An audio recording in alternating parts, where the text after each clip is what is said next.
जंग की आंच में झुलसती दुनिया अब शांति की मेज पर आने को है तैयार।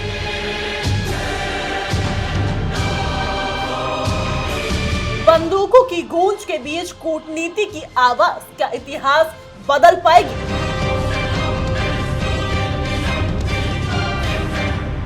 जहां ताकत टकराती है वहीं से समझौते की राह भी निकलती है।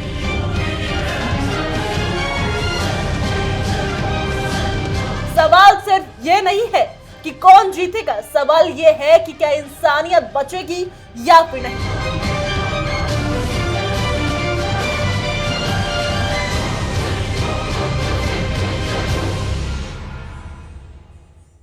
नमस्कार दोस्तों, मैं हूं आपके साथ में कश्मीर और आप देख रहे हैं इंडिया डेली का डिजिटल प्लेटफॉर्म। नमस्कार, मैं हूं आपके साथ इशिका त्यागी। आज हम बात करेंगे उस भू राजनीतिक हलचल की जिसने पूरे पश्चिमी एशिया नहीं बल्कि दुनिया की राजनीति को हिला कर रख दिया है। पाकिस्तान ने खुद को एक बड़े मध्यस्थ के तौर पर पेश करते हुए अमेरिका और ईरान के बीच जारी तनाव को खत्म करने के लिए सार्थक और निर्णायक वार्ता की मेजबानी की पेशकश कर दी है। सवाल ये है कि क्या पाकिस्तान वाकई इस भूमिका को निभाने की स्थिति में है भी, या ये सिर्फ कूटनीतिक चाल है? और अगर ये वार्ता होती है तो इसके असर सिर्फ मध्य पूर्व तक सीमित रहेंगे या भारत समेत पूरे दक्षिण एशिया पर भी पड़ने वाले हैं? आज हम इन सभी पहलू को गहराई से समझेंगे, तथ्यों के साथ, विश्लेषण के साथ और बेबाक सवालों के साथ। और ये मामला सिर्फ एक बयान या एक कूटनीतिक पहल तक सीमित नहीं है। इसके पीछे कई परतें हैं, राजनीतिक, सैन्य, आर्थिक और रणनीतिक। एक तरफ अमेरिका और ईरान के बीच तनाव अपने चरम पर है, तो वहीं दूसरी तरफ पाकिस्तान, मिस्र और तुर्की जैसे देश परोक्ष रूप से शांति की कोशिशों में लगे हुए बताए जा रहे हैं। इसी बीच खबरें ये भी हैं कि अमेरिकी नेतृत्व के कुछ अहम लोग पाकिस्तान का दौरा कर सकते हैं। जी हां, जिससे इस पूरे घटनाक्रम को और भी गंभीरता मिल जाती है। हम ये भी समझाएंगे और समझेंगे कि क्या ये पहल वास्तव में शांति की दिशा में एक कदम है या फिर वैश्विक ताकतों के बीच नई शक्ति संतुलन की शुरुआत। सबसे पहले बात करते हैं पाकिस्तान के प्रधानमंत्री के उस बयान की जिसने इस पूरे मुद्दे को सुर्खियों में ला दिया है। उन्होंने साफ तौर पर कहा है कि अगर अमेरिका और ईरान सहमत होते हैं तो पाकिस्तान इस वार्ता की मेजबानी करने के लिए बिल्कुल तैयार है। अब यह बयान ऐसे समय में आया है जब क्षेत्र में युद्ध जैसे हालात बने हुए हैं और हर गुजरते दिन के साथ तनाव बढ़ता जा रहा है। पाकिस्तान का ये रुख खुद को एक जिम्मेदार और प्रभावशील देश के रूप में प्रस्तुत करने की कोशिश के तौर पर भी देखा जा रहा है। लेकिन यह सवाल ये उठता है कि क्या पाकिस्तान के पास वो कूटनीतिक विश्वसनीयता है जो ऐसे संवेदनशील मुद्दे पर मध्यस्थता के लिए जरूरी होती है? कश्मीर इस बयान के कुछ ही घंटों बाद अमेरिका के राष्ट्रपति द्वारा भी इस पोस्ट को शेयर करना इस बात का संकेत देता है कि इस पूरे प्रस्ताव को पूरी तरह नजरअंदाज नहीं किया गया है। हालांकि आधिकारिक तौर पर अभी तक किसी भी वार्ता स्थल को लेकर कोई पुष्टि नहीं हुई है, लेकिन अंतरराष्ट्रीय मीडिया में इस्लामाबाद को संभावित जगह के तौर पर देखा जा रहा है। ये भी ध्यान देने वाली बात है कि पाकिस्तान के विदेश मंत्रालय ने इस पूरे मामले पर बेहद संतुलित बयान दिया है, जिसमें उन्होंने अटकलों से बचने और आधिकारिक घोषणाओं का इंतजार करने की बात कही है। अब ये दर्शाता है कि पाकिस्तान इस मुद्दे पर सावधानी से आगे बढ़ रहा है। अब बात करते हैं शिका उस कूटनीतिक बैक चैनल की जो इस पूरे घटनाक्रम के पीछे काम कर रहा है। रिपोर्ट्स के मुताबिक पाकिस्तान के सैन्य और खुफिया नेतृत्व ने भी इस दिशा में सक्रिय भूमिका निभाई है। ये जानकारी सामने आई है कि पाकिस्तान के शीर्ष सैन्य अधिकारी ने अमेरिका के राष्ट्रपति से बातचीत की और मध्यस्थता की पेशकश की है। इसका मतलब साफ है कि यह सिर्फ एक राजनीतिक बयान नहीं बल्कि एक समन्वित रणनीति का हिस्सा हो सकता है जिससे पाकिस्तान अपने वैश्विक स्थिति को मजबूत करने की कोशिश कर रहा है।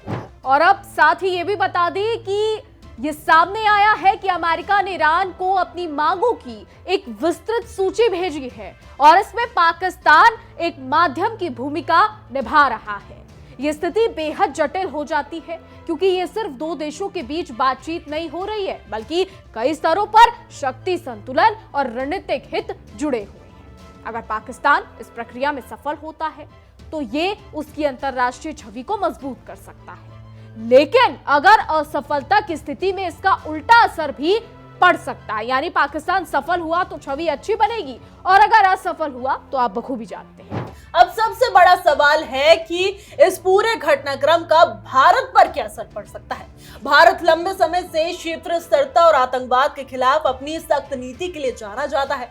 अगर पाकिस्तान एक शांति मध्यस्थ के रूप में उभरता है तो यह भारत के लिए एक नई कूटनीतिक चुनौती बन सकता है, खासकर तब जब पाकिस्तान अपनी छवि सुधारने के लिए इस अवसर का उपयोग करता है। और कश्मीर ये भी ध्यान रखना होगा कि वैश्विक राजनीति में स्थायी दोस्त या दुश्मन नहीं होते हैं, बल्कि हित होते हैं। अगर अमेरिका को लगता है कि पाकिस्तान इस समय उसके लिए उपयोगी है तो वो इस साझेदारी को आगे बढ़ा सकता है। ऐसे में भारत को भी अपनी रणनीति को और मजबूत करना होगा ताकि वो इस बदलते समीकरण में अपनी स्थिति बनाए रख सके। अब इश्क हम बात करते हैं इस पूरे मामले के आर्थिक और ऊर्जा आयामों की। पश्चिम एशिया दुनिया के सबसे बड़े तेल उत्पादक क्षेत्रों में से एक है और यहाँ किसी भी तरह का तनाव सीधे तौर पर वैश्विक तेल कीमतों को प्रभावित कर सकता है और प्रभावित करता हुआ भी नजर आ रहा है। अगर अमेरिका और ईरान के बीच टकराव बढ़ता है तो इसका असर भारत जैसे देशों पर भी पड़ेगा जो तेल आयात पर काफी निर्भर है। ऐसे में पाकिस्तान की पहल अगर सफल होती है तो ये सिर्फ कूटनीतिक नहीं बल्कि आर्थिक राहत भी साबित हो सकती है। बिल्कुल कश्मीर, बिल्कुल सही कहा तुमने। और इसी के साथ हमें ये भी समझना होगा कि चीन, रूस और यूरोप जैसे बड़े खिलाड़ी भी इस पूरे घटनाक्रम पर नजर बनाए हुए हैं। हर देश चाहता है कि इस क्षेत्र में स्थिरता बनी रहे, लेकिन हर किसी के अपने अपने रणनीतिक हित भी होते हैं। पाकिस्तान अगर इस स्थिति में एक संतुलित भूमिका निभाता है तो उसे इन देशों का भी अप्रत्यक्ष समर्थन मिल सकता है, जिससे उसकी अंतर्राष्ट्रीय स्थिति और मजबूत हो सकती है। अब जरा आम जनता के नजरिए से भी इस मुद्दे को समझ लेते हैं।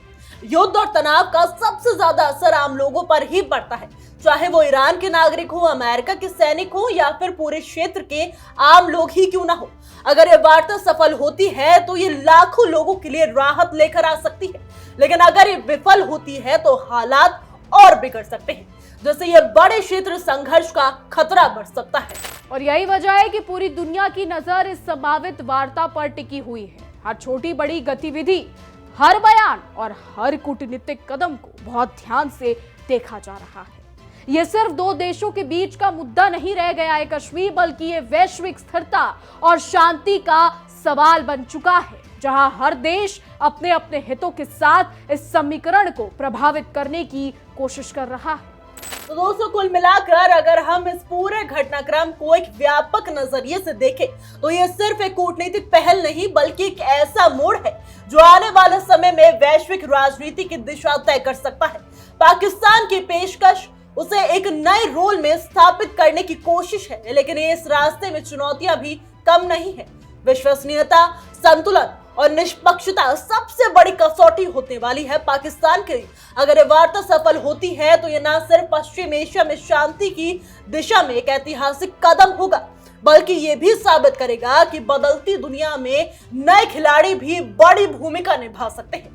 लेकिन अगर ये पहल विफल होती है तो इसके दूरगामी परिणाम भी होने वाले हैं। तनाव और बढ़ सकता है, क्षेत्रीय अस्थिरता गहरी हो सकती है और वैश्विक शक्तियों के बीच टकराव और तेज हो सकता है। और अंत में यही कहा जा सकता है कि इस समय दुनिया एक बेहद नाजुक दौर से गुजर रही है, जहां हर फैसला, हर बयान और हर कूटनीतिक कदम बहुत मायने रखता है।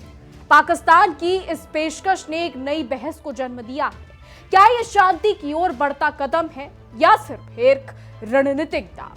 आने वाले दिनों में ये साफ हो जाएगा कि ये पहल कितनी गंभीर है और इसका वास्तविक असर क्या होगा। लेकिन फिलहाल पूरी दुनिया की नजर इसी पर टिकी है और हर कोई ये जानना चाहता है कि क्या ये तनाव बातचीत के जरिए खत्म होगा या फिर एक बड़े संघर्ष की ओर बढ़ेगा।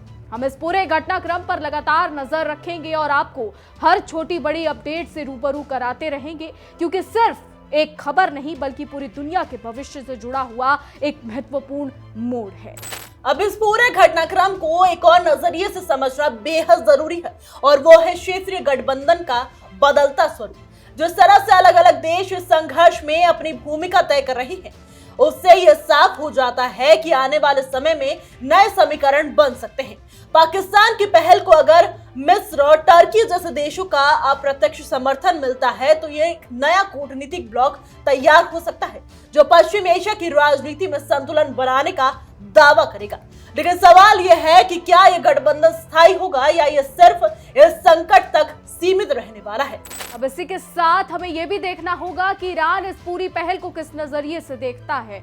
ईरान लंबे समय से पश्चिमी देशों पर अविश्वास जताता रहा है और ऐसे में पाकिस्तान करना यानी पाकिस्तान का उसका साथ देना उसके लिए यहाँ पर बड़ी मुश्किलें भी खड़ी कर सकता है, क्योंकि पाकिस्तान पहले से ही अफगानिस्तान के साथ युद्ध में बिजी है। जी हाँ, पाकिस्तान और अफगानिस्तान के बीच में झड़पें हो रही हैं। ऐसे में ईरान की मध्यस्थता कराने पाकिस्तान चला है। जो देश खुद की मध्यस्थता नहीं करवा पा रहा वो दूसरे देश की मध्यस्थता कराएगा। तो ऐसे में ये देखना होगा कि क्या ईरान पाकिस्तान पर भरोसा करेगा, और अगर ऐसा होता है तो फिर खाड़ी में क्या बवाल मचता है ये भी देखना आने वाले समय में पता चलेगा। तो बहरहाल अब आगे पता चलेगा कि क्या कुछ होता है। अब जरा अमेरिका की रणनीति को भी समझते हैं। अमेरिका के लिए सिर्फ एक क्षेत्रीय संघर्ष नहीं बल्कि उसकी वैश्विक नेतृत्व की परीक्षा भी होने वाली है। अगर वो इस तनाव को बातचीत के जरिए कम करने में सफल होता है तो ये उसकी कूटनीतिक जीत है। लेकिन अगर हालात बिगड़ते हैं तो उसे सैन्य विकल्पों की ओर भी जाना पड़ सकता है और पूरी दुनिया के लिए एक बड़ा खतरा बन सकता है। ऐसे में पाकिस्तान की भूमिका अमेरिका के लिए एक मिडल ग्राउंड की तरह होने वाली है। अब दोस्तों देखना यह होगा कि आगे आने वाले समय में युद्ध किस दिशा में मुड़ता है। पाकिस्तान जो मध्यस्थता करने चला है क्या वो इसमें सफल होता है या फिर विफल होता है। फिलहाल के लिए हमारे इस रिपोर्ट में बस इतना ही। देश और दुनिया की तमाम खबरों के लिए देखते रहिए इंडिया डेली का डिजिटल प्लेटफॉर्म। देखिए इंडिया डेली 24/7 अब आपकी स्मार्ट टीवी पर। इंडिया डेली मौजूद है सभी डिजिटल प्लेटफॉर्म पर लाइव और लगातार। इंडिया डेली 24/7 हर दिन राष्ट्र को समर्पित।